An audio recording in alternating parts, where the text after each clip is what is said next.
So you've probably heard of the Colosseum, right? The giant Roman amphitheater where gladiators would fight in epic battles to the death. But you've probably never heard of the Theater of Pompey, and that is a damn shame, so let's talk about it. So what was the Theater of Pompey?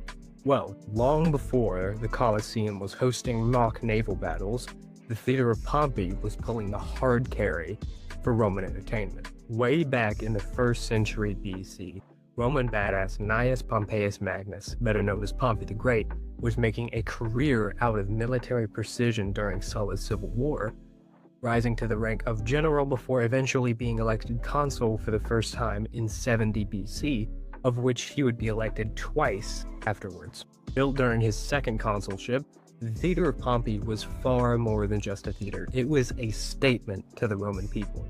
Back then, theaters were temporary structures that were built for a specific play and then dismantled after production.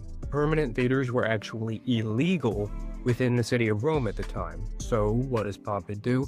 He built his theater just directly outside of the legal boundaries of the city. Financed entirely by Pompey himself, the building was meant to highlight Pompey's power and present him as a benefactor to the Roman people, giving him popularity and serving as a masterclass in political propaganda that Augustus would later build off of.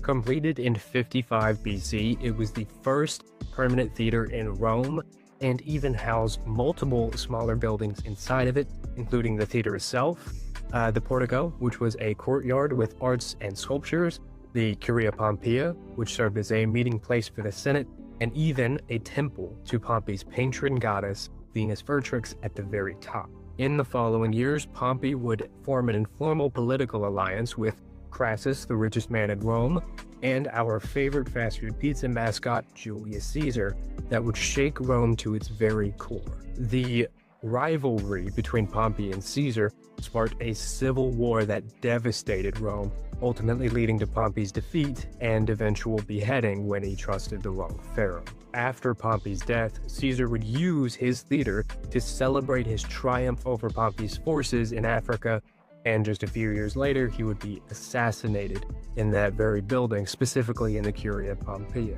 It remained the only permanent theater in Rome for the next 40 years until Lucius Cornelius Balbus built the Theater of Balbus in 13 BC. Unfortunately, very little of the original structure remains today, as much of it was quarried for stone to build other projects during the Middle Ages.